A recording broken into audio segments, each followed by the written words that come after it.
तेरा जन्म ना गर्भ बसेरा, बालक होए दिखलाया, काशी नगर जल कमल पर डेरा, तहाँ जुलाहे ने पाया। जगत गुरु तत्वदर्शी संत रामपाल जी महाराज जी के सानिध्य में परमेश्वर कबीर जी के प्रकट दिवस पर 9, 10 और 11 जून 2025 को नेपाल सहित भारत के 12 सतलोक आश्रमों में 3 दिवसीय महासमागम का आयोजन किया जा रहा है। इस कार्यक्रम का सीधा प्रसारण सतलोक आश्रम श्री धनाना धाम, तहसील गोहाना, जिला सोनीपत, हरियाणा से 11 जून 2025 को सुबह 9:15 बजे से साधना टीवी चैनल, संत रामपाल जी महाराज यूट्यूब चैनल और spiritual leader Saint Rampal ji पर देख सकते हैं। सत साहिब। संत रामपाल जी महाराज एक ऐसे महान संत जिन्होंने अपनी सतभक्ति, तत्व ज्ञान, करुणा और सेवा के बल पर समाज में नई मिसाल कायम की है। संत रामपाल जी महाराज की अगुवाई में उनके सभी सतलोक आश्रमों से समाज कल्याण के अद्भुत कार्यों ने समाज को सुनहरे भविष्य की एक नई उम्मीद दिखाई है।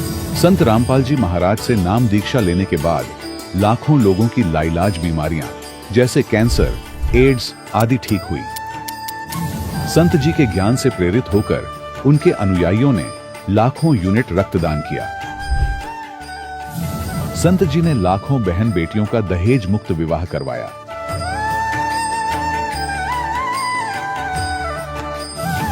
संत जी ने लाखों लोगों का नशा छुड़वाया, करोड़ों उजड़े परिवार बसे। संत जी के आश्रमों में समागम के दौरान निःशुल्क नेत्र चिकित्सा, दंत चिकित्सा प्रदान की जाती है। संत रामपाल जी महाराज द्वारा समय समय पर पर्यावरण संरक्षण के उद्देश्य से बड़े स्तर पर वृक्षारोपण किया जाता है। संत जी ने जरूरतमंदों को तत्काल राहत पहुंचाने के लिए एम्बुलेंस सेवा शुरू की।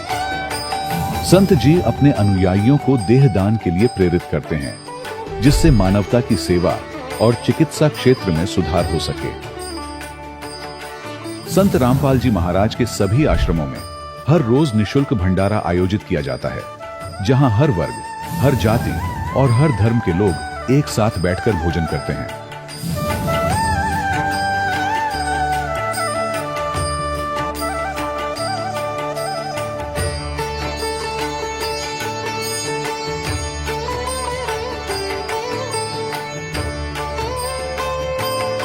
संत रामपाल जी महाराज के आश्रम में हजारों बुजुर्गों को सम्मान और प्यार के साथ जीवन जीने का अवसर मिलता है। उनके खाने, रहने और स्वास्थ्य की पूरी जिम्मेदारी संत रामपाल जी महाराज उठाते हैं।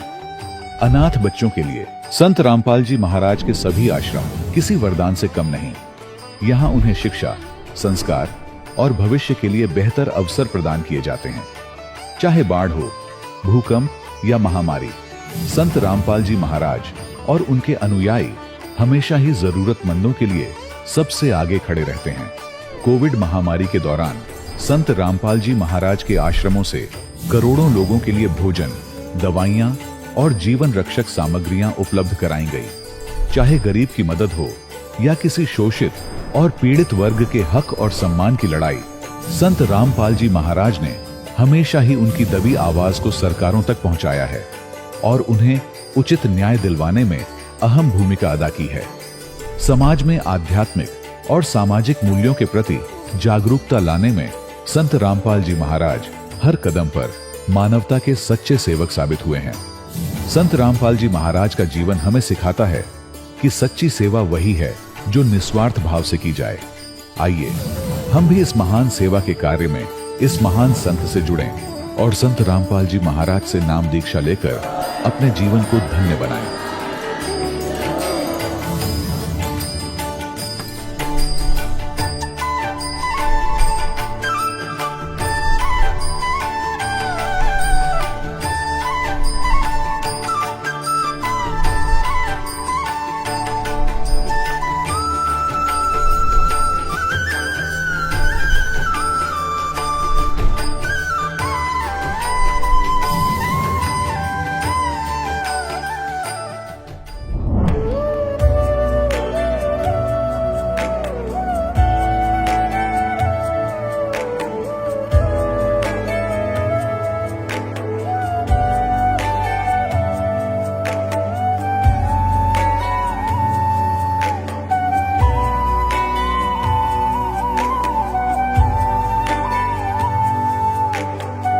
प्रभु राम देव भगवान अल्लाह खुदा ईश आदि नाम एक ही शक्ति के हैं। वो कैसा है, कहां है, कैसे मिलता है, किसने देखा है? ये प्रश्नवाचक चिन्ह पूर्ण रूप से हटाने के लिए अवश्य सुनिए जगत गुरु तत्वदर्शी संत रामपाल जी महाराज के अमृत वचन, सर्व पवित्र धर्मों के पवित्र शास्त्रों के आधार पर। दर्शकों, सोचिए क्या हो जब जीवन में हर संभव प्रयास कर ले, हर साधना अपना ले, लेकिन फिर भी सुख और शांति से आप वंचित रहे। यही हाल था उन्नाव उत्तर प्रदेश के रहने वाले दीपू जी का। दीपू जी ने अपने जीवन में दुखों से निजात पाने के लिए हर संभव प्रयास किया। इन्होंने हर मंदिर में जाकर पूजा की, व्रत उपवास रखे, भजन कीर्तन किए, लेकिन फिर भी इन्हें दुखों से राहत नहीं मिली। दीपू जी ने श्री श्री रविशंकर और राधा स्वामी पंथ की साधना को भी अपनाया, लेकिन फिर भी इन्हें कोई लाभ नहीं हुआ। दर्शकों, आज दीपू जी का कहना है कि जब से मैंने संत रामपाल जी महाराज की शरण ग्रहण की है, तब से मेरी जिंदगी पूर्ण रूप से बदल गई है। मुझे आज सच्चा सद्गुरु मिल गया है। दर्शकों, आखिर दीपू जी ने श्री श्री रविशंकर और राधा स्वामी पंथ को छोड़कर संत रामपाल जी महाराज के शरण क्यों ग्रहण की? आइए जानते हैं इसके पीछे की सच्चाई क्या है। सुनते हैं दीपू जी की कहानी, उन्हीं की जुबानी। सर नमस्कार। नमस्कार सर। सर क्या नाम है आपका? दीपू दास। सर कहाँ से आए? मैं उन्नाव जिला और उत्तर प्रदेश से आया हूँ। सर संत रामपाल जी महाराज से नाम दीक्षा लेने से पहले क्या भक्ति साधना करते थे आप? सर मैं संत रामपाल जी महाराज से नाम दीक्षा लेने के पहले ओम नाम का जाप करता था, और उससे मेरे अंदर सिद्धियाँ आ गई थीं, जिसके कारण मेरे को जितने भी धर्म गुरु हैं सबके पास मैं गया था। मेरे को तलाश थी, परमात्मा को पाने की तड़प थी। मैं सबसे पहले दिव्य ज्योति जागृति संस्थान आशुतोष महाराज के पास गया, वहाँ भी देखा, वहाँ भी उनके अंदर भी कोई पावर मेरे को नहीं लगा। मैंने कबीर सागर, साखी, शबद रामायणी, अनुराग सागर, बीजक सब कुछ पढ़ रखा था। गुरु नानक देव की वाणी, गीता जी को सबको पढ़ रखा था। उसके आधार से कोई भी ऐसा संत मेरे को नहीं दिखा जो शास्त्र के आधार से भक्ति बताता हो। उसके आधार से फिर मैं उसी की तड़प में, परमात्मा की तड़प में निरंकार वाले के पास गया। वहाँ भी मांस वास खाते हैं, पैर छूते हैं एक दूसरे को, और ऐसा देख के कि कबीर साहब ने ऐसा तो कहीं भी नहीं किया है, ना बोला ऐसा, तो वहाँ भी मैं लौट के आ गया वापस। उसके बाद में मैं राधा स्वामी, धन धन सतगुरु, उनमें भी 1.5 साल तक रहा और 5 नाम का जाप किया। वहाँ भी कोई भी फ़ायदा नहीं मिला। फिर मेरी शादी हो गई 2011 में। तो मैं रो रहा था, बैठा बरामदे में बैठा और कुर्सी पे बैठा था और मेज पे रो रहा था। परमात्मा, मैं अपनी सिद्धि से देख रहा था कि पूरी पृथ्वी पे कोई भी गुरु नहीं है, धर्म गुरु, जो कबीर साहब के द्वारा बताए हुए मार्ग को बता सके। मेरे को सब चीज़ दिखती थी, पूरी पृथ्वी एक ग्लोब की तरह, जैसे ऐसे दिखती थी फिल्म की तरह, उसमें सब कुछ मैं सब देख रहा था। मेरे को ऐसे ही अचानक मैं रो रहा था, तड़प रहा था परमात्मा के लिए। मेरा मनुष्य का जीवन बर्बाद हो जाएगा, शादी भी हो गई, और ऐसा ही सोच रहा था कि कबीर साहब जो गुरु जी हैं अपने संत रामपाल जी महाराज हमारे, वो आसमान में मैं ऊपर की तरफ देखा, और मेरे नाते रिश्तेदार 3 दिन हुआ था, वो पल्ली पे ही बैठे थे। जब शादी के तीसरे दिन, मैं ऐसे तीसरे दिन सोच रहा था कि संत रामपाल जी महाराज आसमान से सीधे उतरे, हाथ में कुल्हाड़ी पकड़े थे, और मेरे से मैं उनको देखते ही जैसे मैं जड़ हो गया और स्टैचू बन गया, और मेरे हाथ पैर शरीर सब बंद गया और आंखें खुली हुई थी और ऐसे बंद गया। फिर मैं देखता हूँ कि वो बोलते हैं मुस्कुरा के मेरे से, दीपू चलो मैं तुम्हें बांस काट के देता हूँ। मैं उनको देख के मैं बोला, मुंह से नहीं बात हो रही थी, मैं बंद गया बिल्कुल जैसे, और वैसे मतलब हृदय से बात हो रही थी। बोले चलो तुम्हें मैं बांस काट के देता हूँ। मैंने कहा यार, मैं जैसे अपने मित्र से बात कर रहा हूँ, उनके शरीर से श्वेत यानी दूध की जैसा प्रकाश निकल रहा था। उनके सभी अंगों से सफ़ेद कुर्ता पजामा पहन रखा था, सफ़ेद शरीर से सारा प्रकाश निकल रहा था। उनकी उपस्थिति में मेरे को दीवाल का कोई पर्दा नहीं था, सारा आर पार दिखाई दे रहा था। वो बोलते हैं कि तू नहीं जाएगा बांस काटने? मैंने कहा मैं नहीं आपके साथ जाऊंगा, आपको मैं नहीं जानता हूँ। उनके आने से मेरे को डर वर सब भग गया था, आनंद आ रहा था, प्रफुल्लता थी, मन में उल्लास था। और वो जा रहे थे, बांस काट के लाए और वो अर्थी बना रहे थे मेरे घर के पीछे में। मैं बोला ये क्या कर रहे हो आप? तो वो बोले देखते रहो। मैंने उनसे हंस के कहा कि अच्छा वो दादी बीमार है ना प्रमोद की, हमारे मोहल्ले में, इसीलिए उनको ले जाने के लिए आए हो आप? चलो ले जाओ, वो अंधी है बेचारी को बहुत दुख है, दिखाई भी नहीं देता है, ले जाओ उनको। तो वो गुरुजी हंस के बोलने लगे, संत रामपाल जी महाराज कहने लगे नहीं नहीं, उनका नंबर नहीं है, अब तुम्हारा नंबर है। मैं बोला नहीं नहीं नहीं, मैं अभी नहीं जाऊंगा, अभी माँ बाप की सेवा भी नहीं की है और ना ही अभी अभी मेरी तो 3 दिन शादी का हुआ है, बाद में आ जाना, ऐसे करने लगा। तो परमात्मा ने मेरे को समझाया, सदगुरु देव जी ने, मेरे संत रामपाल जी ने मेरे को समझाया कि संसार में क्या देख के तू खुश हो रहा है, यहाँ संसार में कोई भी अपना नहीं है, चल तू मेरे साथ में परमात्मा की भक्ति कर। मैं उनको पहले कभी भी जानता भी नहीं था कि ये कौन संत हैं, कहाँ रहते हैं, उनके बारे में मेरे को कुछ भी जानकारी नहीं थी। उसके बाद में संत रामपाल जी महाराज से मैंने प्रश्न किया कि आप क्या काल के दूत हो? बोले नहीं नहीं, क्योंकि मैंने कबीर सागर ये सब पढ़ा था, उसी के आधार से मैंने बोला कि आपके काल के दूत हो? बोले नहीं, मैं काल का दूत नहीं हूँ। फिर उन्होंने समझाया, मेरे को बहुत दिखाया, फिर बोले काल देखेगा कैसा होता है? मैंने कहा हाँ देखूंगा। उनकी जो आकृति होती है वो इनविजिबल होती है, तुरंत ही जैसे एक बहुत बड़ा तालाब जैसा होता है, उसमें से कचड़ा खून खच्चड़ ऐसे भरा पड़ा रहता है, उसमें से एक बहुत भयंकर आकृति निकल के आती है सामने। अब वो आकृति जैसे चपटा मुंह का है और चपटे मुंह का है, उसके पूरे शरीर से जैसे कोई घाव वाव जैसा फोड़ा फट जाता है ऐसे था, पूरे शरीर में उसके घाव था और वो सड़ा हुआ था बिल्कुल कतई, उसको गंध आ रही थी, बदबू आ रही थी। और वो मेरे को पकड़ लिया उसने पंजे में और मैं झटपटाने लगा, रोने लगा कि है पर मम्मी पापा जितने भी बाहर बैठे थे, बचाओ बचाओ बचाओ, कोई भी मेरी तरफ नहीं देख रहा था। उसके बाद मैं उनसे जब कह लिया कि नहीं बचा रहे हैं, मैं आंसुओं की धार थी, कोई भी मेरी तरफ देख नहीं रहा था और मेरे को दबा रहा था, वो हड्डियां चटक रही थी, आंसुओं की धार बंधी हुई थी। तभी मैंने कहा, जितने भी भाई हमारे बुआ मामा फुप्पा लगते थे सबसे कह लिया, मगर किसी ने मेरी तरफ ध्यान नहीं दिया। तभी तक मैंने देखा कि वो जिससे मैं कह रहा हूँ बचाओ बचाओ, पूरे गांव वालों को, उसका इतना बड़ा पंजा है, उसमें सबको पकड़ रखा है खाने के लिए। तब मेरे को परमात्मा, मैंने साखियाँ आँखियाँ सब पढ़ी थी, तब मेरे को वो श्लोक याद आ गया कि कबीर साहब कहते हैं कि झूठे सुख को सुख कहे मान रहा मन मोद, जगत चबेना काल का कुछ मुख में कुछ गोद। उसके बाद में फिर मेरे अंदर एक दिन ऐसा ही और हुआ कि एक बार एक कबीर साहब के रूप में एक बहुत बड़ा सा यानी देव कोई आया फरिश्ता, उसको मैं ऐसे ही कहूँगा फरिश्ता क्योंकि कबीर साहब ही थे वो। उन्होंने कहा कि तुम परमात्मा को देखोगे? मैं बहुत ढूंढता था ऐसे। मैंने कहा हाँ देखूंगा। तो उन्होंने क्या किया, मेरे पेट पे हाथ फेर दिया ऐसे, जैसे पेट पे हाथ फेरा जैसे टीवी में नहीं वो आते हैं चित्र ये सब, ऐसे मेरे को पूरा जितना भी नदियाँ झरना पहाड़ पोखर पूरी पृथ्वी सब दिखाई देने लगा, सारे देश जितने भी जीव जंतु पृथ्वी पे सब कुछ दिखाई दिया, नदियाँ झरना बर्फ़ से ढकी हुई पहाड़ियाँ सब कुछ दिखाई दिया। उसके बाद मैं देख रहा हूँ एक पृथ्वी से भी बढ़कर बड़ा एक सरोवर जैसा है, उसमें निर्मल जल भरा हुआ है, उसमें काले काले पक्षी हैं, वो उसमें आते हैं डुबकी लगाते हैं और सफ़ेद बन जाते हैं, और एक प्रकाश का जैसा पुंज है बहुत बड़ा और उसमें समा जाते हैं। उसके आगे मेरे को नहीं दिखाई दे रहा था। अब वो चीज़ जब हो जाती है फिर वो प्रकाश का पुंज जैसा बन के मेरे अंदर समा जाते हैं, बोलते हैं बेटा अब तू मुझे ढूंढ लेना। उन्हीं की खोज में मैं इधर उधर भटकता रहा। एक बार और क्या हुआ, मैं फिर परमात्मा ने मेरे को ऐसा कर दिया कि मेरे को अपने आप ही साखी शब्द रामायणी बीजक अनुराग सागर गीता वेद ये सारे सबका सार आने लगा, अपने आप ही मेरे को आने लगा अपने अंदर ही। मैं जो भी बोलता अपने आप ही पता नहीं कहाँ से 4-4 6-6 घंटा श्लोक बोलता रहता, वाणियाँ बोलता रहता, मेरे को खुद नहीं पता होता कि मैं क्या कह रहा हूँ। तो उसके बाद में एक दिन क्या हुआ, मैं कि उसमें खेत में 4 घंटा कबीर साहब की साखियाँ कह के आया, खेत में लेटा ही था कि तुरंत ही मेरी आंखें ऐसे खुली की खुली रह गईं।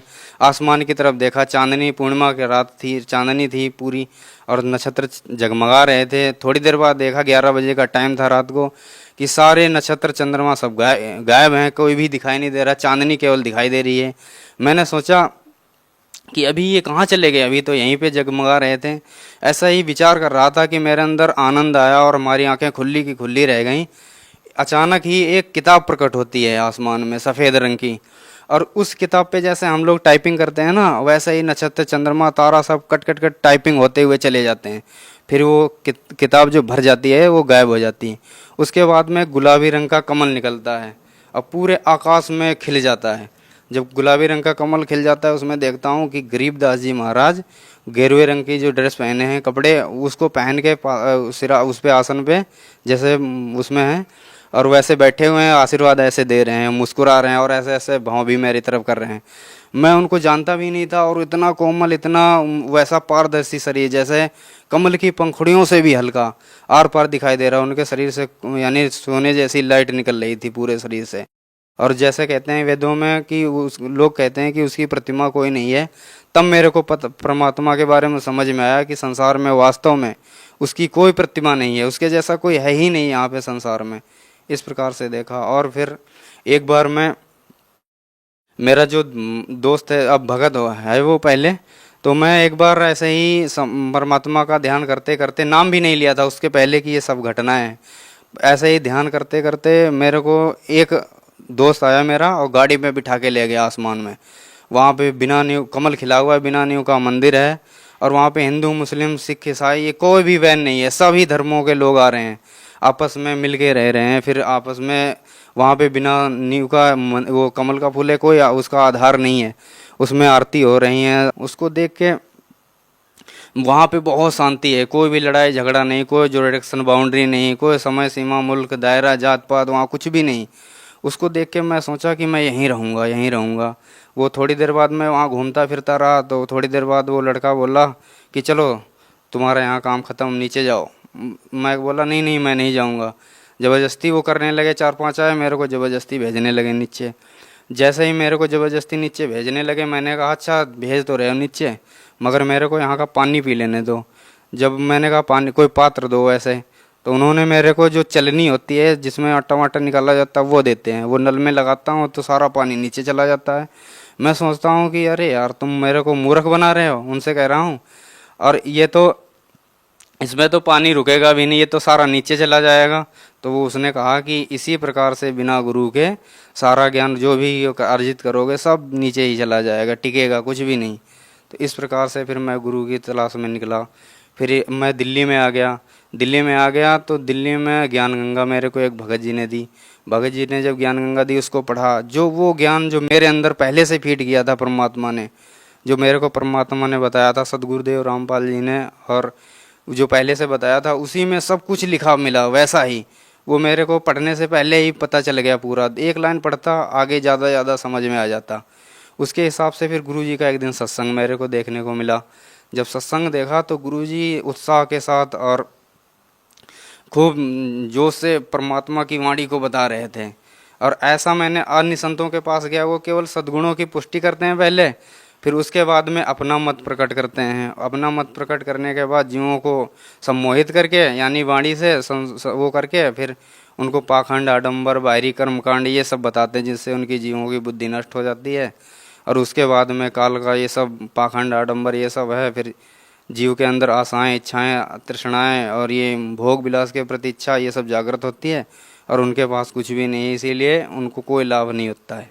तो फिर उस गुरुजी को देख के ही मैं पहचान गया कि अरे ये तो वही वाले गुरुजी हैं जो मेरे को पहले मिले थे। पहले जब मैं जानता भी नहीं था इनको, तो मेरे को पता करना था कि कहाँ। उनसे भगत जी से पूछा कब चलोगे।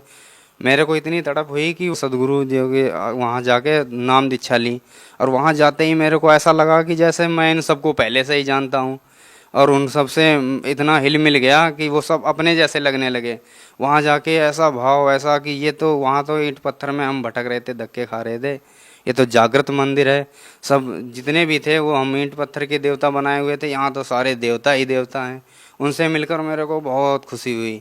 कोई भी बुराई नहीं, कोई नशा नहीं करते, कोई भी उनके अंदर बुराइयां नहीं है, नशा और ये जितनी भी दारू, गांजा, भांग, तंबाकू ये कुछ भी नहीं करते। और उन्हीं वही फिर परमात्मा से नाम दीक्षा ली वहाँ पे, और नाम दीक्षा से फिर भक्ति स्टार्ट की परमात्मा की। सर, सतलोक आश्रम में आपने संत रामपाल जी महाराज से नाम दीक्षा ली, तो सर संत रामपाल जी महाराज से नाम दीक्षा लेने के बाद आपको क्या क्या लाभ हुए?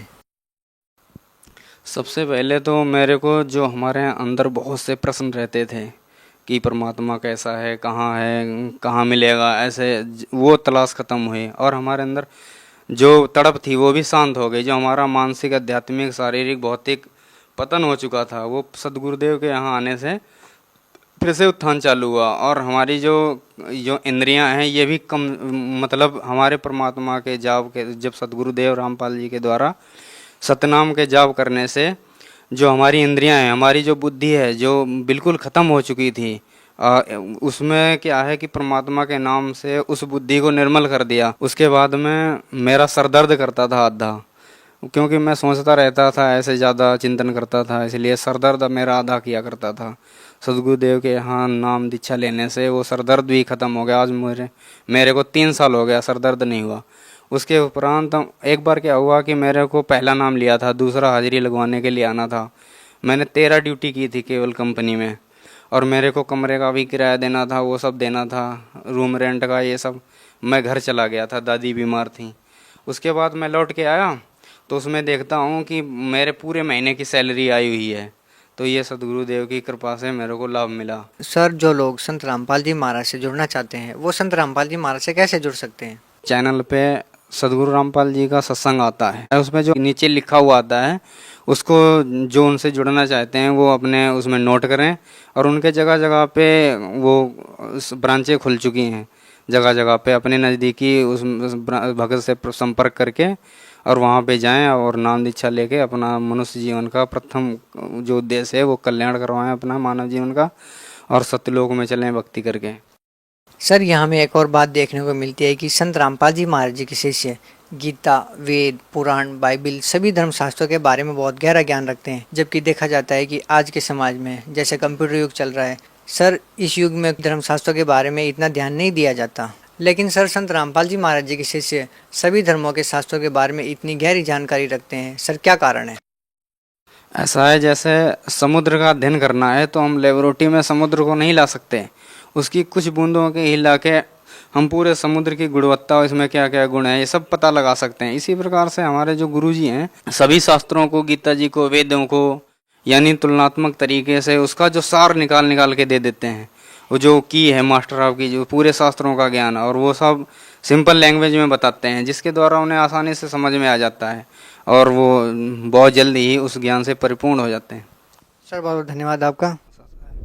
दर्शकों, अभी आपने सुने संत रामपाल जी महाराज से दीक्षा प्राप्त करके सुखी हुए भक्त के अनुभव। अब देखिए जगत गुरु तत्वदर्शी संत रामपाल जी महाराज के मंगल प्रवचन। ये जन्म साखी है, ये बिल्कुल सत्य शास्त्र है, और उस पुण्यात्मा सिख द्वारा लिखा जो गुरु जी के साथ रहा करते थे। सब तो वड्डी भाई बाले वाली Janam Sakhi. Doctor Jawahar Singh, Kirpal Singh and company. ई जन्म साखी अज तक सब चुकिया नालों वड्डी है, सब तो वड्डी ते पुरातन है भाई बाले वाली जन्म साखी। श्री गुरु नानक देव जी दी पंजे साहिब दी साखी ते दसा पातशाह दी दे जीवन समेत मुकम्मल साखियां हन। प्रकाशक है Jawahar Singh, doctor Jawahar Singh, Kirpal Singh and company. पुस्तकां वाले गली नंबर 8, बाग रामानंद 8, अमृतसर, ये यहां से छपी है। अब देखो, मर्दाने किहा गुरु जी असी तां तुहाडे नाल ही रहिंदे हाए, तुसानू कद मिलिया है? तां गुरु नानक जी कहा, मर्दाना अजे तू असा थी नहीं आया से, तब तक तो मेरे पास नहीं आया था। जद असी मिलन गए से, ता मर्दाने कहा जी कद गए से? ता गुरु जी कहा जद सुल्तानपुर विच डुबकी लाई सी, डुबकी लाई सी। तब मर्दाना असी 3 दिन उसे पासे रहे से। मर्दाना भाई बाला जानते हैं, मर्दाना ऊ समय गुरु है, ऐसा गुरु है जिसकी सत्ता संपूर्ण जगत नू आसरा दे रही है। कहते हैं जब सुल्तानपुर विच डुबकी लाई थी, तब मर्दाना असी 3 दिन उसे पासे रहे सी, उसके पास रहे थे। और वो जिंदा महात्मा है। उसका नाम बाबा जिंदा अखदेहन।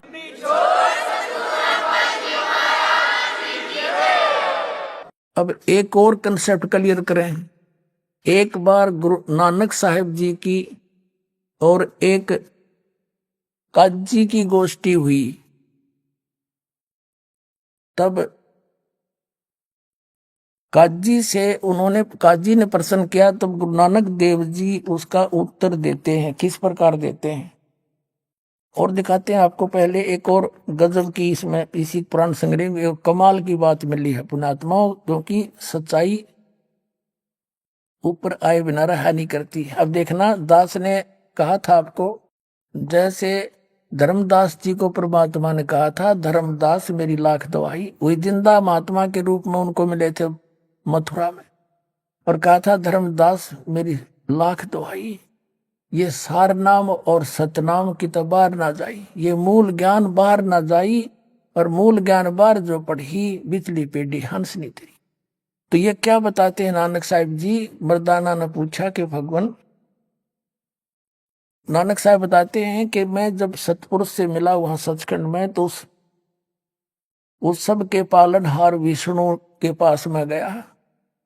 तो उसने मुझे कहा था कि तुम वापस जाओ और तुम्हें सतनाम देने का आदेश दिया है, और जो आज्ञा वही करना। तो नानक साहब जी कहते हैं कि जो आप कहोगे उसको सतनाम दूंगा और को नहीं दूंगा। ये देखना, पृष्ठ 275 पर 74 है ये। साकी सचखंड दी, यहां देखना नीचे। आगे साची सचखंड दी चली।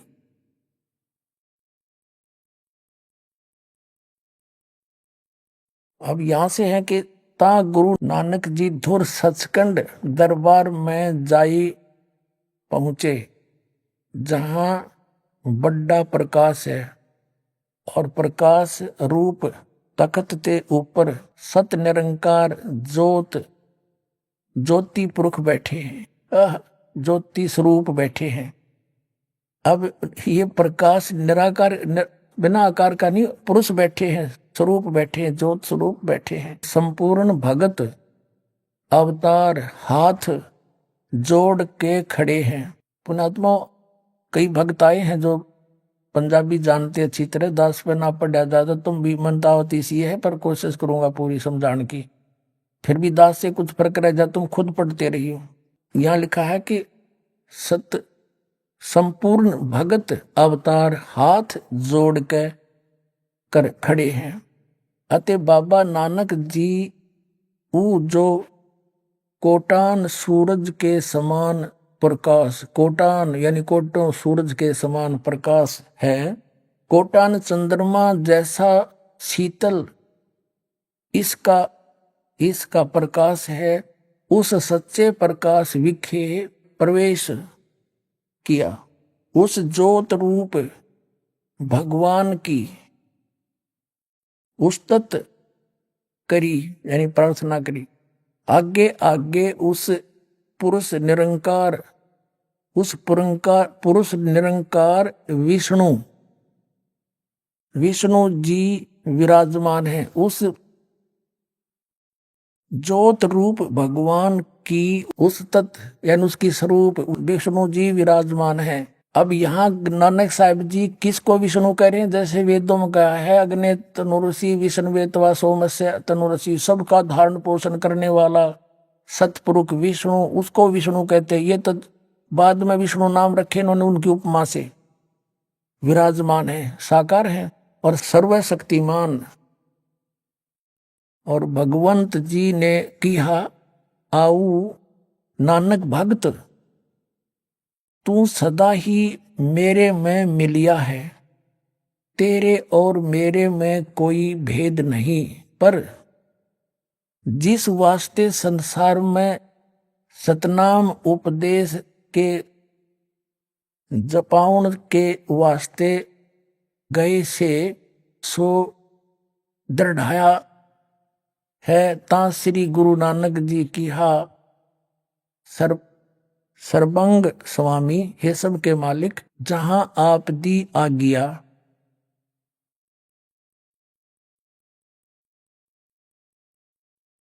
अब 276 पे, जहां आपकी आज्ञा तहां सतनाम दा चक्कर फेरिया है, जहां जहां आपका हुक्म होएगा तहां तहां सतनाम का चक्कर फेरेंगे।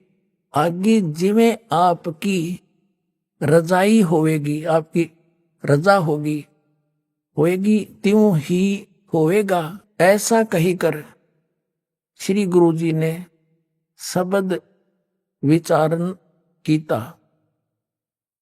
उस्तुति अस्तुति है, उस्तुति। अपने आत्मा हो गया क्लियर। एक तो ये कंसेप्ट क्लियर हो गया कि नानक साहिब जी को जिंदा महात्मा में वो गुरु जी मिले थे आके गुरु रूप में, और सचखंड लेकर गए। वहां परमात्मा का दूसरे रूप में विराजमान थे। ये तो जैसा भी, क्योंकि कुछ थोड़ा सा परमात्मा ने कहा था कि निर्मल ज्ञान तुम जग में भाखो और मूल ज्ञान तुम गुप्त ही राखो। अब यहां पर नानक साहिब जी ने परमात्मा का आदेश क्लियर बता दिया। उन्होंने जानबूझ कर यहाँ थोड़ा घुमाया है, जिस कारण से ये राधा स्वामी पंथ, ये नकली काल के पंथ, इसको पढ़कर ज्योत स्वरूप और प्रकाश ही प्रकाश के, इसमें तो ये स्पष्ट बताया कि वो साकार बैठे हैं विष्णु रूप में, और बात हुई आपस में आज्ञा दी के सतनाम का जाप करवा, और जिस जिसको आज्ञा हो उसी को देना। तो इन्होंने कहा जो आपकी आज्ञा होगी उसी को सतनाम दूंगा, ना कति नहीं दूं। हो गया स्पष्ट। एक तो ये हो गया कि कबीर पर जिंदा महात्मा में परमात्मा आकर मिले, बेई नदी पर स्वीकार्य हुआ। सचखंड गए, वहां रूप देखा साकार, वहां बात हुई, उसको आदेश दिया कि सतनाम नहीं देना, सतनाम जैसा आप कहोगे उसको दूंगा, आपकी आज्ञा बिना हुक्म बिना कुछ भी नहीं करूंगा। अब फिर एक काजी से बात हुई इनकी, एक मुल्ला से बात हुई, वार्ता वो दिखाते हैं। एक बहुत पुरानी साखी है, बहुत पुरानी। ये देखो इसका रंग भी कैसा हो रहा है, कागज भी पाटन हो रहा है, बहुत पुरानी है। और इसका यहां से भी इसका फर्स्ट प्रिंट भी ठीक से नहीं रहा है। ये किसी सिख बच्चे ने लाकर हमें दिया है। ये वही कृपाल सिंह, जीवन सिंह, ये उनसे छपी है। ये ऐसी सखी थी इसकी। अब इसके पृष्ठ नंबर आपको फिर हिंदी वाली में भी दिखाएंगे। एक इसमें लिखा कि इसके 122 पृष्ठ पर देखिएगा, 122 पृष्ठ पे ये है सुआल काजी रुकन दीन सुरा। ये रुकन दीन को सुरा, ये काजी है।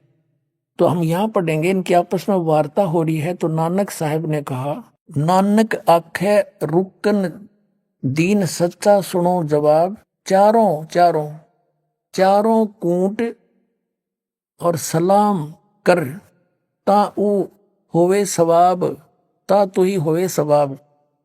कहते हैं खालक आदम सिरजिया, आलम बड़ा कबीर। कहते हैं खालक आदम सिरजिया, जिस खालक ने, जिस परमात्मा ने तुम्हारा आदम की रचना की, आदम हुआ आदम की, और वो आलम बड़ा कबीर, वो सबसे बड़ा सर्वशक्तिमान परमात्मा कबीर है।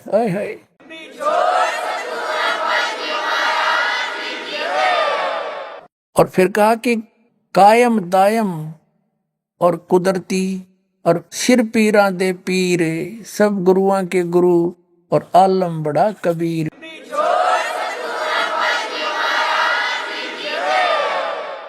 अपनात्मा दास बहुत पहले से आपको कहता रहा था, लेकिन ये प्रमाण ना मिलने से दास को तो विश्वास था, लेकिन आम जनसाधारण नहीं मान सके था। अब दास ने पहले से बताया, क्योंकि जो सूक्ष्म वेद में आदरणीय गरीबदास साहिब जी ने लिखा वो फाइनल है, गॉड गिवन है। कबीर गॉड गिवन ज्ञान है आदरणीय गरीबदास साहिब जी का, परम पूज्य कबीर परमेश्वर द्वारा, वो झूठा नहीं हो सकता। दास ने आपको बताया कि ये सबसे पहले राजा अम्बरीश थे, सतयुग में राजा अम्बरीश थे नानक जी, और फिर ये त्रेता में राजा जनक हुए, और इस साखी में, जन्म साखी में ये भी प्रमाण आपको दिखाते हैं, देखिएगा। और फिर नानक जी बने सुल्तानपुर में। ये जो सबसे बड़ी साखी है, ये जो अभी आपको दिखाई थी, इसकी पृष्ठ नंबर 422 पर आपको दिखाते, 423 पर। ये है पृष्ठ 423 है, ये कट रहा है, ये 422 है।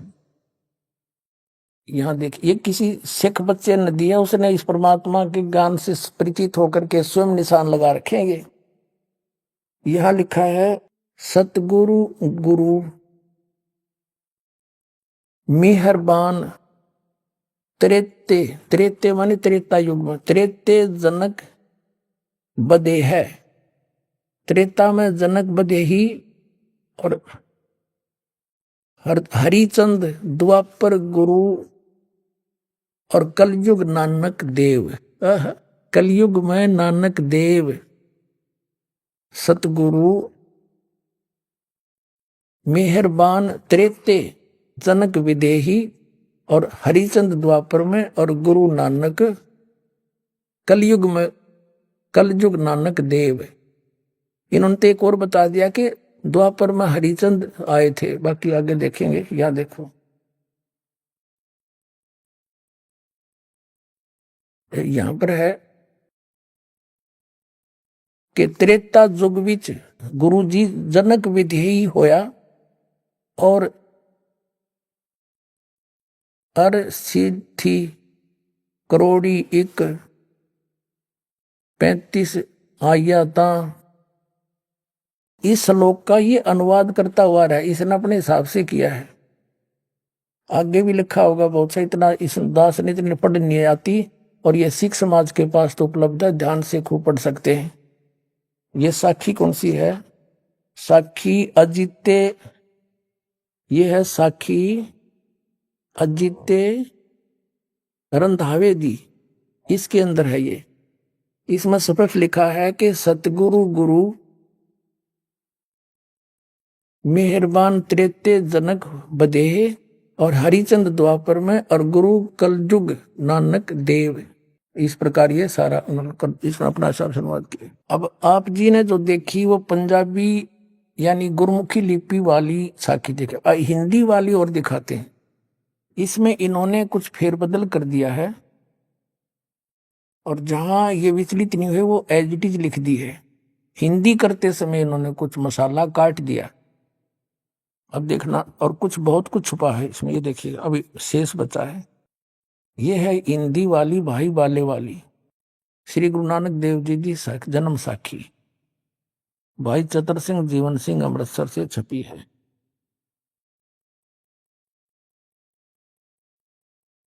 ये भाई बाले वाली श्री गुरु नानक देव जी की जन्म साखी, पंजे साहिब 10 पातशाह का जीवन संपूर्ण साखियां सही दर्ज है। प्रकाशक हैं भाई चतर सिंह जीवन सिंह अमृतसर। ये यहां से छपी है।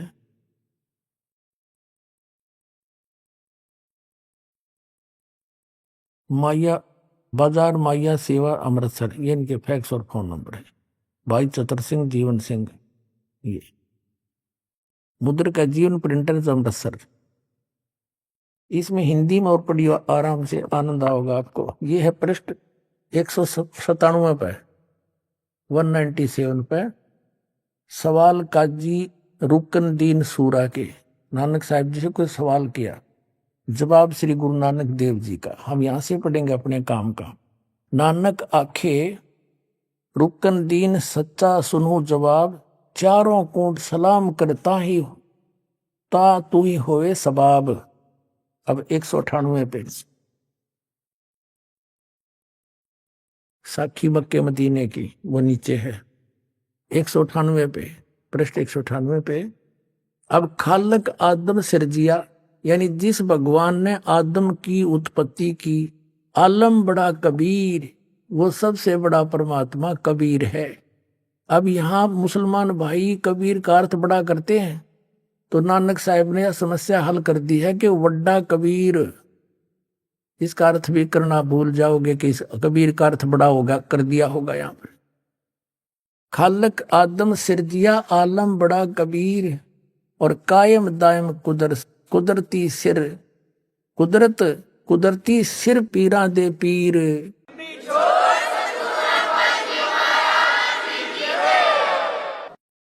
अब क्लियर कर दिया कि वो पीरा के पीर जगत गुरु है, वो सतगुरु पुरुष कबीर हैं, चारों युग परवाने, झूठे गुरुआ मर गए वो हो गए भूत मसाने। सतगुरु पुरुष कबीर है, सतगुरु और पुरुष भगवान भी वही है, और यहाँ पीर रूप में आकर मिलते हैं। वेद भी गवाही देते हैं, परमात्मा अच्छी आत्माओं को मिलते हैं, और जिनको मिले वो गवाही दे रहे हैं कि जिंदा रूप में कबीर परमेश्वर आकर मिले, वो सबसे बड़ा हो परमात्मा, बड़ा कबीर। ये कहते हैं अल्लाहू अकबर, बड़ा बड़ा भगवान, कबीर का अर्थ बड़ा करते हैं। यहाँ पर नानक साहब ने समस्या हल कर दी कि वड्डा कबीर, सबसे बड़ा कबीर, सबसे बड़ा वो कबीर, सबसे बड़ा है वो आलम, आलम कबीर, यानी सबसे बड़ा भगवान, परवरदिगार आलम, वो परवरदिगार आलम है, सबसे बड़ा भगवान परमात्मा, सबसे बड़ा कबीर। इसका ये अर्थ है, आलम बड़ा कबीर, सबसे बड़ा भगवान कबीर। इसमें बड़ा अर्थ साफ लिख दिया। अब आप दिखाते हैं सचखंड की साखी, ये है सचखंड की साखी, और यहां से अब देखो फिर गुरु जी, ये है 309 पृष्ठ पे, 309 पृष्ठ पे इसमें शब्द लिखा है कि फिर गुरु जी उस स्थान पर पहुंचे जहां महान प्रकाश है, और प्रकाश रूपी सिंहासन पर निराकार स्वयं विराजे हैं। तो विराजने वाला कोई अलग थोड़ा हो गया, कोई परमात्मा साकार है। तो ये धन धन सतगुरु राधा स्वामी वाले, जय गुरुदेव वाले इस वाणी को इसको समझ नहीं सके, वो प्रकाश प्रकाश का रोड़ा मचाने लगे। इधर के वहां बैठे हैं, उस पर विराजमान है वो भगवान, और देवी देवता अवतार अपने अपने हाथ बांधे हुए आज्ञा की प्रतीक्षा में खड़े हैं। वह प्रकाश लाखों चंद्रमाओं के प्रकाश से परम सुखदाई है, शीतल प्रकाश है। इन अनुवादकर्ताओं ने बहुत सी छोड़ दी, उसमें सूरज और चंद्र दोनों लिखे, सूरज भी। तो तब गुरु जी वहां सतुति की, विष्णु जी की उपस्थिति में वह स्थान परम रम्य हो रहा था। तब भगवान ने प्रेम से कहा, आओ नानक देव, तुम तो सदैव मुझ में मिले हुए हो, तुम में और मुझ में कोई भी अंतर नहीं है। तुमको सतनाम की उपदेश के लिए संसार में भेजा है। तब गुरु जी कहा कि हे सर्वज्ञ, जहां आपकी आज्ञा थी वहां सतनाम का प्रकाश मैंने किया है, और जहां जो आज्ञा होगी वहां मैं पूर्ण करूंगा। यह कहकर गुरु जी ने ये शब्द कहा। अब आप जी को दिखाते हैं पवित्र कबीर सागर में, और गुरु ग्रंथ साहिब के 24 पृष्ठ पर लिखा है, गुरु ग्रंथ साहिब के 24 पन्ने पर लिखा है, फाई सूरत मलुकी वेश, ओ ठगवाड़ा ठगी देश, खरा सियाणा भोता बार, ये धानक रूप रहा करतार। फिर प्रश्न नंबर 721 में लिखा कि एक अर्ज गुप्तम पेश तोदर, कून करतार, हक्का कबीर करीम तू बे ऐब परवरदिगार। हक्का कबीर, हे सत कबीर, हे अविनाशी कबीर, आप सर्वशक्तिमान शब्द स्वरूपी राम, आप ही हो सारी सृष्टि के करतार हो। और यहां स्पष्ट कर ही दिया, सब तो बड़ा आलम कबीर। इस साखी में यहां तक लिखा है कि उसके ऐसे सुंदर सुंदर कपड़े हैं, स्वर्ण जैसे कपड़े हैं, सोने जैसे कपड़े ऐसे पहन रखे, तो निराकार कैसे हो सकता है? ये साखी फिर दिखानी पड़ेगी। अब फिर देखिए थोड़ा सा, क्योंकि यहाँ पर भरम ना रह जाए और पढ़ाते हैं थोड़ा। ये वो साखी है भाई बाले वाली, ये इतनी ये पुरानी है, ये भी सबसे पुरातन लिखा है इन्होंने, सब तो बड़ी भाई बाले वाली। और इसके यहाँ है जन्म साखी आज तक छप चुकिया नालों वड्डी है, सब ते वड्डी ते पुरातन है, भाई बाले वाली जन्म साखी। श्री गुरु नानक देव जी दी ये वही है, पहले आपको दिखाई थी। जीवन सिंह, कृपाल सिंह एंड कंपनी, पुस्तकां वाली गली, नंबर 8, बाग रामानंद, अमृतसर। ये ऐसे। अब इसमें हम पीछे थोड़ा रह गया, बात कंसेप्ट क्लियर हो नहीं पाया। ये है 251 पृष्ठ पर, ये है आगे साखी होर चली, आगे साखी होर चली। हम यहां तक पढ़ सके हैं कि श्री गुरु नानक देव जी अंतर्ध्यान होए ते मीना पर्वत पर जा खड़े हुए। अब 252 पर देखते हैं, 252 पर। और मिया नाल गोष्ठी, ये सिद्धा नाल गोष्ठी हुई, ये उसका ही प्रकरण है। अब इसमें 252 पर यहां आपने पढ़ लिया था कि फिर मर्दाना पूछिया जी तुहानू जो गुरु मिलिया सी उसदा नाम की है। ता गुरु नानक जी किहा उसदा नाम, मर्दाना उसदा नाम बाबा जिंदा आखदे हन। अब आगे हम बताते हैं यहां से, गुरु नानक जी किहा मर्दाना ता ही बाबा नहीं आखना। ता मर्दान ने किहा गुरु जी असी भी ता तुहाडे नाल सी। तो फिर आगे आहे तुहानू कद मिलिया है। ता गुरु नानक जी किहा मर्दाना अजे तू असा थी नहीं आया सैन। जद असी मिलन गए सा ता मर्दान ने किहा जी कद गए सी सो। ता गुरु जी किहा जद सुल्तानपुर विच डुबकी लाई सी। अभी आपने सुने संत रामपाल जी महाराज के मंगल प्रवचन। आइए अब सुनते हैं संत रामपाल जी महाराज से नाम दीक्षा लेकर सतभक्ति करके अद्भुत लाभ प्राप्त करने वाले अनुयायी के विचार। दर्शकों, क्या आपने कभी सोचा है कि बचपन से आध्यात्मिकता में रुचि और देवी देवताओं की भक्ति करने के बावजूद मानसिक शांति और भगवान की प्राप्ति क्यों नहीं होती? एक ऐसी कहानी है सुभाष सैनी जी की, जो हनुमानगढ़ के निवासी हैं।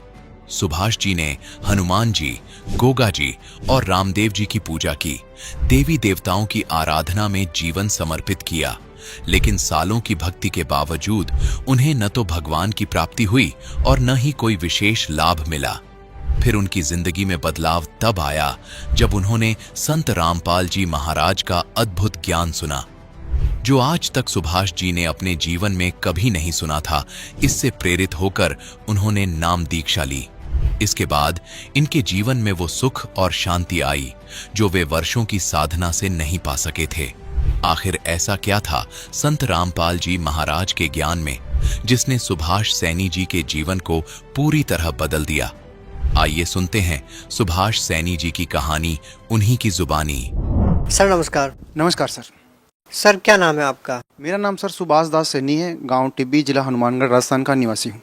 सर संत रामपाल जी महाराज से नाम दीक्षा लेने से पहले आप क्या भक्ति साधना करते थे? सर मैं पूर्ण संत सतुर रामपाल जी महाराज से नाम दीक्षा लेने से पहले जितनी भी समाज में देवी देवताओं की पूजा था वो मैं किया करता था, विशेष करके हनुमान जी, गोगा जी, रामदेव जी। सर कितने साल आपने वो साधनाएं की? सर बचपन से ही हमारे घर में आध्यात्मिक की रुचि थी, हमारे परिवार में मेरे पापा मम्मी सारे। तो मैं बचपन से ही उन जो रूढ़िवादी जो थी धार्मिक क्रियाएं वो मैं कर रहा था बचपन से ही, जब से मेरे को समझ आई। सर उन पूजाओं को करने से आपको क्या लाभ मिला? सर मेरे को विशेष कोई लाभ नहीं मिला, क्योंकि जिस क्रिया से मैं जो क्रिया कर रहा था धार्मिक क्रिया, वो मैं मेरे भविष्य को सिक्योर करने के लिए कर रहा था। क्योंकि मैं एमए हो गई थी, मेरी बीएड हो गई कि मेरे को जॉब लगे। मैं हनुमान जी के पैदल भी जाता था, खाटू श्याम जी की भी गया, लेकिन बट मुझे उन क्रियाओं से ऐसा कोई लाभ नहीं मिला जिससे मुझे कोई संतुष्टि हो। तो मैं पूरी तरह से उनसे उदास सा हो गया था। सर संत रामपाल जी महाराज की शरण में कैसे आना हुआ? सर ये एक बहुत बड़ी विडम्बना है कि मैं 2009 के अंदर मेरी ग्रेजुएशन चल रही थी हनुमानगढ़ के अंदर, और साथ में मैं कंप्यूटर का डिप्लोमा भी कर रहा था। तो वहाँ पे मुझे आश्रम की एक गाड़ी दिखाई दी, एक मेरा फ्रेंड मेरे साथ था। तो वहाँ से हमने एक पुस्तक खरीदी जिसका नाम था भक्ति का सौदागर, और साथ में उन्होंने एक पंपलेट भी दिया, अवश्य जानिए। तो मैंने उसको पढ़ा, मेरे फ्रेंड ने भी पढ़ा, हमने वो बुक घर ले आए, घर लाके पहले उसने पढ़ी, उसके बाद उसने मेरे को कहा कि सुभाष आप भी इसको पढ़िए। तो मैंने उसको पढ़ा, लेकिन मैंने उसको विशेष ध्यान नहीं दिया और रख दी इसको। उसके बाद सर कुछ दिनों के बाद मैं एक प्राइवेट जॉब लगा हरियाणा के अंदर, एलनाबाद तहसील सिरसा डिस्ट्रिक्ट के अंदर। तो वहाँ संडे के दिन मेरी छुट्टी थी वहाँ, तो मैं संडे के दिन मेरी दोस्त की दुकान थी, मैं वहाँ चला गया। वहाँ पड़ोस में ही एक भगत जी थे जिन्होंने नया नया नाम लिया था संत रामपाल जी महाराज से। तो उन्होंने आके ये सृष्टि रचना के बारे में बताया कि ये भक्ति करो, ये करो। तो जो बातें शिषपाल जी ने मेरे को बताई, ये बातें मैंने पहले उस बुक में पढ़ चुका था, मैं भक्ति का सौदागर। तो मेरे वो सीन याद आ गया। मैंने शिषपाल जी से कहा कि शिषपाल जी, जो आप मेरे को ये ज्ञान बता रहे हो, ये ज्ञान ऐसी पुस्तक मैंने 2009 में मेरे को मिली थी, वो यही पर्सन थे, तो ज़रूर मैं आपके साथ जाऊंगा। तो मैंने उनसे पूछा जी आप कब जाओगे आश्रम? तो उन्होंने बोला कि अभी तो दीपावली का सीज़न है और मैं 15 एक महीने बाद जाऊंगा। तो मैंने उनको कहा भी मेरे को ज़रूर लेके जाना। तो सर वो दिन आ गया जिस दिन का मुझे बहुत सब्री से इंतज़ार था। वो दिन था 11 नवंबर 2011। तो मैं इनके साथ आश्रम गया, सतलोक आश्रम बरवाड़ा। तो मैंने वहाँ जब हम शाम को गए तो आश्रम की गाड़ी हमें रेलवे स्टेशन बरवाड़ा से आके लेके गई और हमने वहाँ जाके भोजन किया मैंने, और शाम का सत्संग सुना। शाम का सत्संग सुनते ही रात को हम सो गए। सुबह उठते ही मैंने उनको कहा कि मुझे नामदान दिला दीजिए। इन्होंने कहा कि देखिए सुभाष जी, ये नियम है, आप इन नियमों का यदि फॉलो कर सकते हो तो ही नाम लेना। मैंने उन नियमों को पढ़ा सर, पढ़ के मैंने बिल्कुल कहा कि सर मैं इन नियमों का पालन कर सकता हूं और मुझे नाम दिला दीजिए। तो वो दिन था सर 12 नवंबर 2011, मेरी ज़िंदगी का बहुत ही स्वर्णिम दिन मैं मानता हूँ, जिस दिन मुझे परम संत सतगुरु रामपाल जी महाराज की शरण मिली और मेरा जो जीवन था सर बहुत ही धन्य हो गया और मैं उस दिन को नहीं भूल सकता सर। सर आप एक एजुकेटेड पर्सन है, संत रामपाल जी महाराज के सतलोक आश्रम की व्यवस्था के बारे में आपके क्या विचार हैं? कैसी व्यवस्था थी जब आप सतलोक आश्रम बरवाला में गए? सर उस टाइम जब मैं पहुंचा सतलोक आश्रम बरवाड़ा तो सर बहुत ही अच्छी व्यवस्था थी। मैं जहां गया तो मेरे जूते निकाल लिए, उन्होंने कहा भगत जी जूते यहाँ जमा होते हैं। मैंने जूते जमा करवा दिए। उसके बाद में कहा भगत जी यह आसन होता है, गद्दा बैठने के लिए दिया, रजाइयों की व्यवस्था थी। सर जैसी व्यवस्था एक घर में नहीं हो सकती, वहाँ नहाने के लिए लैक्स साबुन थी, बहुत ही बढ़िया व्यवस्था थी। ऐसी सफाई घर में नहीं हो सकती सर। वहाँ कोई जातिवाद कुछ नहीं था सर, चाहे वो ऊंच जाति का है, चाहे वो कोई नीच जाति का है, चाहे वो करोड़पति है, चाहे वो अरबपति है, चाहे वो रिक्शा चालक है, वो वहीं बैठता था जहाँ आम स्टेज के सामने नीचे पंडाल पे गद्दे लगे होते थे और मेट लगी होती। सर ऐसा कुछ भी नहीं था वहाँ पे, बहुत ही समानता और एक बहुत ही स्वच्छ मैंने समाज देखा सर, ऐसा मैंने कहीं नहीं देखा। सर संत रामपाल जी महाराज से नाम दीक्षा लेने के बाद आपको क्या लाभ मिले? सर मैंने संत रामपाल जी महाराज की सत्संगों में सुना है कि इंसान 3 कारणों से भक्ति करता है। एक कारण होता है आध्यात्मिक कारण, एक होता है शारीरिक, एक होता है आर्थिक। तो सर मेरे को ये तीनों ही लाभ मिले। उससे पहले मैं जब इन देव देवताओं की भक्ति करता था तो मुझे विशेष लाभ नहीं मिला। तो मैं विशेष करके मैं मेरी लाइफ सिक्योर करने के लिए गया था। किसी ने कहा कि संतों की शरण में जाने से अगर वो आशीर्वाद दे देते हैं तो वो भला हो जाता है और आप जो मांगते हो वो मिल जाता है। तो मैं एक मेरी जॉब के लिए गया था कि मैं एजुकेटेड हूँ, मुझे अच्छी सी जॉब मिल जाए और मैं लाइफ में सेटल हो जाऊँ।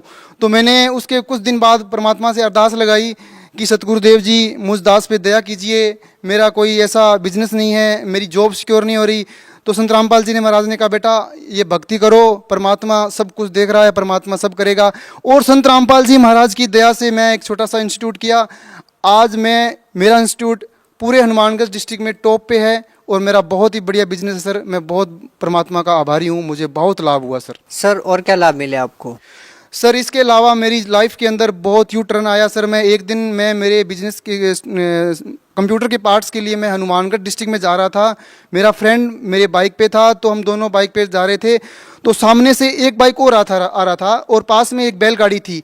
तो बाई चांस मुझे नहीं दिखाई दिया या सामने वाले बाइक को नहीं दिखाई दिया और वो बैलगाड़ी को मैंने जैसे ही आउटटेक किया तो सामने से बाइक आ गया। वो बाइक और मेरे बाइक का जो पैर रखने का स्टैंड होता है वो आपस में भिड़ गई और इतनी जोर की आवाज़ हुई सर, मैं पता नहीं सकता, मेरी आंखें बंद हो गई और सामने वाला बाइक निकल गया और मेरा बाइक निकल गया। डेफिनेटली मेरी उस दिन मौत होनी थी क्योंकि मेरा बाइक 80 की स्पीड था और सामने वाले का भी 80 की स्पीड था, लेकिन बट कुछ नहीं हुआ और परमात्मा की दया से हम दोनों बच गए और मैं मालिक का शुक्रिया अदा किया। उसके बाद सर एक लाइफ में मेरे और हुआ, मेरे अब की ये बात 2015 की है, 2015 जून की है। जून में पूरी गर्मी थी सर, इसलिए मैंने इंस्टीट्यूट के अंदर एसी लगवाने का विचार किया कि एसी लेके आते हैं, बच्चे बहुत ज़्यादा हैं लैब के अंदर, कुछ कंप्यूटर की गर्मी हो जाती है, इसलिए मैंने लैब में एसी रखने के लिए एसी लेके आया मैं। एसी हमारे पास गाड़ी थी, टर्बो गाड़ी थी, उसके अंदर एसी रखा हुआ था। तो एसी रखा हुआ था, रात का टाइम था, हम रात को 8 बजे आ रहे थे, सामने से एक गाय आ गई और पास में से एक ट्रक निकला। तो एकदम गाड़ी चला रहा था मेरा फ्रेंड, उसने एकदम कट मारा, तो हमें पता नहीं चला कि कब वो ट्रक निकल गया और कब वो गाय निकल गई। यानी कि मुझे वो बात याद आ गई जो एक मैंने इंटरव्यू सुना था अहलुवालिया जी का, कि परमात्मा ने वो गाड़ी छोटी कर दी। तो वही हादसा मेरे साथ हुआ कि परमात्मा ने हमारी गाड़ी छोटी कर दी। नहीं तो सर वो 12 चक्का टायर था, उसके हमारी गाड़ी अगर स्क्रैच हो जाती तो बट हमारा कुछ नहीं बनता, क्योंकि उस वह गाड़ी की स्पीड 120 थी उस टाइम, उसमें हम 4 और भी थे और चारों के चारे डेफिनेटली हमारी मौत होती। और सारों ने माना, उस दिन हम 3 व्यक्ति और भी बैठे थे, उन्होंने बोला कि आज आपके गुरुजी ने बचा लिया। मैंने वही नारा लगाया, सतगुरु बंदी छोड़ सतगुरु रामपाल जी महाराज की जय। गाड़ी रोक के हमने शुक्रिया अदा किया और उस दिन तो सर डेफिनेटली मौत थी, पता नहीं कैसे हम बच गए, वो संत रामपाल जी महाराज की ही दया थी सर। सर, हिंदुस्तान में बहुत से धर्मगुरु हैं, उनके लाखों शिष्य भी हैं। संत रामपाल जी महाराज को ही क्यों चुना आपने? आप संत रामपाल जी महाराज में व अन्य धर्मगुरुओं में क्या भिन्नता पाते हैं? सर, आज हिंदुस्तान के अंदर लाखों गुरु हैं, आपकी बात बिल्कुल 100% सही है सर। लेकिन मैंने संत रामपाल जी महाराज, इससे पहले भी मैंने 2-3 संतों की शरण में गया था, लेकिन मुझे वो आध्यात्मिक सुख नहीं मिला। संत रामपाल जी महाराज की मैंने सारी सत्संगें पूरी ध्यान से सुनी। संत रामपाल जी महाराज क्या बताते हैं, जो शास्त्रों में लिखा है उसको बताते हैं कि देखो हमारे धर्मशास्त्रों में ये लिखा है और हमारे से ये करवाया जा रहा है। तो मैंने इसीलिए उनको चुना कि उनका ज्ञान सत्य है, जो भक्ति मार्ग जो बता रहे हैं उन्होंने वेदों में प्रमाण कर दिया। अगर हम हिंदू हैं तो हमें वेदों को मानना चाहिए, यदि मैं मुसलमान हूं तो मुझे कुरान शरीफ को मानना चाहिए, यदि मैं ईसाई हूं तो मुझे बाइबल को मानना चाहिए, यदि मैं सिख हूं तो गुरु ग्रंथ साहब को मानना चाहिए। संत रामपाल जी महाराज ने इन सभी धर्म शास्त्रों को खोल के रख दिया कि आप खुद निर्णय कर सकते हो। तो बट मैंने इसीलिए माना कि अगर वेदों में ये लिखा है कबीर परमात्मा है और 3 प्रकार से नाम दिया जाता है, वही संत रामपाल जी महाराज दे रहे हैं, कबीर वाणी में सिद्ध कर दिया। तो मैंने सर इसलिए मान लिया, मैं एक एजुकेटेड पर्सन होने के नाते मैंने उनको प्रमाण देखा और मैंने तनिक भी मिथ्या उसमें कुछ जाया नहीं किया टाइम, और मैंने उनसे विश्वास के साथ मैंने नाम ले लिया सर। और मैं बहुत ही शुक्रिया मानता हूँ सर उस टाइम को। सर, अगर सामाजिक सुधार की बात करें तो संत रामपाल जी महाराज किस प्रकार का समाज सुधार कर रहे हैं और उनका क्या योगदान है एक स्वच्छ समाज तैयार करने में? सर, संत रामपाल जी महाराज बहुत बड़े समाज सुधारक हैं। आज सरकार कितने रुपए कानून बनाने के लिए कर रही है, दहेज प्रथा को बंद करने के लिए, कन्या भ्रूण हत्या बंद करने के लिए, और नशा मुक्ति कितने केंद्र खोल रही है, कितना सरकार पैसा व्यय कर रही है। और संत रामपाल जी महाराज ने ये फ्री में कर रखा है। तो ये संत रामपाल जी महाराज और क्या कर रहे हैं, उनके 11 नियम है। प्रथम अगर कोई नाम लेता है तो उसमें 11 नियम है, उसमें ये लिखा है कि आप दहेज नहीं लेना है, आपको बीड़ी सिगरेट मांस तंबाकू ये बिल्कुल नहीं करना है सर। ये समाज की अच्छाई के लिए तो कर रहे हैं और समाज को क्या इतना अच्छा मैसेज आ रहा है सर। आने वाली पीढ़ी, बहुत ही अच्छा समाज हमारे भारत में तैयार हो रहा है। आने वाली पीढ़ी, आज संत रामपाल जी महाराज के लाखों अनुयायी हैं, उनके एक छोटे से बच्चे से आप पूछ लीजिए कि आप अगर आपसे कोई बीड़ी मंगवाता है तो आप बीड़ी ला दोगे, तो वो बड़ा मन कर देगा कि नहीं, मैं बीड़ी नहीं ला दे सकता। संत रामपाल जी महाराज ने कहा है, यदि इन नियमों का पालन करता है वो ही मेरा शिष्य है, अन्यथा मेरा शिष्य नहीं है। यहाँ आने का उसका कोई उचित नहीं है, उसको आध्यात्मिक लाभ कुछ नहीं मिलेगा। यदि वो इन नियमों का पालन करता है तो ही मेरा शिष्य है, तो ही उसको आध्यात्मिक, शारीरिक और मानसिक जो भी लाभ होगा इन नियमों के अंदर रहकर ही होगा, बट नहीं होगा। ऐसा यदि कोई करता है तो वो पाप इकट्ठे कर रहा है, वो संत रामपाल जी महाराज का अनुयायी नहीं है सर। अगर वो ऐसा कर रहा है तो वो नहीं है, बिल्कुल नहीं है। सर, टेक्नोलॉजी का ज़माना है, साइंस ने बहुत तरक्की कर ली है। आप जैसे एजुकेटेड लोगों का मानना है कि जिस प्रकार के मिरेकल संत रामपाल जी महाराज से नाम दीक्षा लेने के बाद होते हैं वो एक साइंटिफिक चीज़ें हैं। आप क्या कहना चाहेंगे भगत समाज को व आप जैसे एजुकेटेड लोगों को? सर, मैं यही कहना चाहूँगा कि जहाँ साइंस खत्म होती है वहाँ परमात्मा का ज्ञान शुरू होता है। और साइंस एक अलग चीज़ है, परमात्मा का ज्ञान ऑथेंटिक है। साइंस माने या ना माने, लेकिन सर ये जरूर होता है। कंप्यूटर का युग है, मानता हूँ मैं इस बात को, लेकिन परमात्मा जो चाहे सो कर दे, ये इसके आगे सब फेल है सर।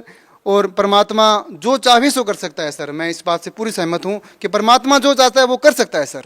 भगत समाज को क्या संदेश देना चाहेंगे? सर, मैं भगत समाज को ये संदेश देना चाहूँगा, जो मेरे दोस्त हैं, जो मेरा परिवार आज इसमें नहीं जुड़ा हुआ है, मैं उससे भी कहना चाहता हूँ कि आप सारे पढ़े लिखे हो, एजुकेटेड हो, अरे मेरी बात को मत समझो, लेकिन उस ज्ञान को समझ के, उस प्रमाणों को समझ के तो आप आ जाओ। कम से कम संत रामपाल जी महाराज अपनी ओर से कुछ नहीं कह रहे हैं, उनको शास्त्रों को दिखा रहे हैं, उनको तो मानो, उनको मान के तो आओ ना कम से कम। तो मैं यही कहूँगा कि इसमें तनिक भी देर न करें, जल्दी से जल्दी परम संत सतगुरु रामपाल जी महाराज की शरण में आके और अपना जो भक्ति लेके और अपना मोक्ष करवाएं सर। सर बहुत बहुत धन्यवाद। Thank you sir, thank you, thanks.